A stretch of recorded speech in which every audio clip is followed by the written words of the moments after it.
എൻ്റെ പുസ്തകത്തിൽ പറയുന്നൊരു കാര്യമുണ്ട്. 2 തരത്തിലാണ് കമ്മീഷൻ ഉപയോഗപ്പെടുത്തുന്നത്. ഒന്ന്, തെറ്റ് ചെയ്തവരെ സംരക്ഷിക്കണമെങ്കിൽ ഒരു കമ്മീഷൻ വെച്ചാൽ മതി. 2, തെറ്റ് ചെയ്യാത്തവരെ ക്രൂശിക്കണമെങ്കിൽ അതിനും കമ്മീഷൻ വെച്ചാൽ മതി. ഈ 2 വിഷയവുമായി ബന്ധപ്പെട്ടുകൊണ്ട് എനിക്ക് നേരിട്ടുള്ള അനുഭവമാണ്. അതെ, അല്ലെങ്കിൽ എന്നെ ഏരിയ സെക്രട്ടറി സ്ഥാനത്ത് നിന്ന് മാറ്റേണ്ട കാര്യമില്ലല്ലോ. അന്ന് ജില്ലാ സെക്രട്ടറി MV ജയരാജൻ നടത്തിയ എല്ലാ മാധ്യമ സമ്മേളനങ്ങളിലും ഞാൻ ഒരു തെറ്റും ചെയ്തിട്ടില്ല എന്ന് നിരന്തരം പറഞ്ഞുകൊണ്ടിരുന്നതാണ്. തെറ്റിയാത്ത എന്നെ ഏരിയ സെക്രട്ടറി സ്ഥാനത്ത് നിന്ന് മാറ്റി. മറ്റവർ കണക്ക് അവതരിപ്പിക്കാൻ വൈകി എന്നുള്ളതുകൊണ്ട് ചില നടപടിയെടുത്തു. 1 വർഷം പൂർത്തിയാകുന്ന തീയതിക്ക് അവരെ മുഴുവൻ തിരിച്ചെടുത്തു. ഞാൻ മാറി നിന്ന സ്ഥലത്ത് തന്നെ.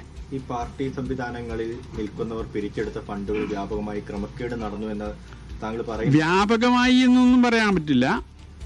അത് സ്വാഭാവികമാണ്. ചിലപ്പോൾ ക്രമക്കേടുകൾ ഉണ്ടാകുക എന്നുള്ളത് അത് കണ്ടെത്തി അത് ഇല്ലാതാക്കുക എന്നതാണ് പാർട്ടിയുടെ ചുമതല. ആ ചുമതലയാണ് ഞാൻ നിർവഹിച്ചത്. ഇതിങ്ങനെ നിരന്തരമായിട്ട് പാർട്ടിക്കുള്ളിൽ നിന്ന് പറയുമ്പോഴും പാർട്ടി നേതൃത്വം എന്തുകൊണ്ടാണ് താങ്കളെ അവിശ്വസിക്കുന്നത്? എന്നെ അവിശ്വസിച്ചു എന്ന് ഞാൻ കാണുന്നില്ല. പക്ഷെ തെറ്റ് ചെയ്തവരെ സംരക്ഷിക്കുക എന്നുള്ളതാണ് അതിനേക്കാൾ അവർക്ക് മുഖ്യമായ കാര്യം എന്ന് തോന്നുന്നു.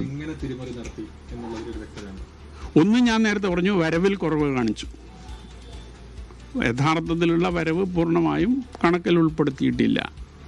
2, വീട് നിർമ്മാണത്തിന് ചെലവായ സംഖ്യയല്ല, അതിനേക്കാൾ ഉപരി സംഖ്യ ചെലവഴിച്ചു എന്ന് കണക്ക് അവതരിപ്പിച്ചു. ജില്ലയിൽ മാത്രമാണ് ഈ ധനരാജ് ഫണ്ട് പിരിച്ചിരുന്നത്. പയ്യന്നൂർ ഏരിയയിലേ പിരിച്ചിട്ടുള്ളൂ. ഏരിയയിൽ മാത്രം ഈ 2 ഫണ്ടും, അല്ലെ 3 ഫണ്ടും. തെരഞ്ഞെടുപ്പ് ഫണ്ട് ഏരിയയിലല്ല, മണ്ഡലത്തിൽ. മണ്ഡലം എന്ന് പറഞ്ഞാൽ പയ്യന്നൂർ പെരിങ്ങോം ഏരിയ ചേർന്നതാണ് പയ്യന്നൂർ മണ്ഡലം. 2 ഏരിയ. ഇതിനൊരു കൃത്യമായ കണക്ക് ജില്ലാ കമ്മിറ്റിക്ക് ഉണ്ടാവില്ല. ജില്ലാ കമ്മിറ്റിക്ക് ഉണ്ടാവില്ല. ഈ ധനരാജ് ഫണ്ടും പിന്നെ കെട്ടിട നിർമ്മാണ ഫണ്ടും ഏരിയ കമ്മിറ്റിക്കുള്ളത്. ഏരിയ കമ്മിറ്റി അംഗീകരിക്കുന്ന കണക്ക് ജില്ലാ കമ്മിറ്റി കൊടുക്കുക എന്നുള്ളതാണ്. ഇവരങ്ങോട്ട് കൊടുക്കുന്ന കണക്ക് മാത്രമേ അത്രേ ഉള്ളൂ. ഇതിൻ്റെ അകത്ത് ഇപ്പൊ ഈ ഒരു ഘട്ടത്തിന്റെ അകത്ത് കുഞ്ഞികൃഷ്ണൻ ഇങ്ങനെ കാര്യങ്ങൾ വെളിപ്പെടുത്തുന്ന ഘട്ടത്തിൽ പാർട്ടി ഏതെങ്കിലും ഒരു നടപടി വീണ്ടും എടുക്കുമെന്നുള്ളൊരു ആശങ്കയുണ്ട്.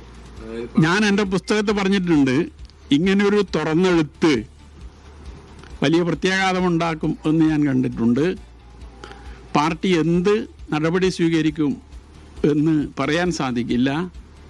എന്ത് നടപടി സ്വീകരിച്ചാലും എനിക്ക് ഒരു ഭയവും ഇല്ല എന്ന് ഞാൻ പുസ്തകത്തിൽ പറഞ്ഞിട്ടുണ്ട്.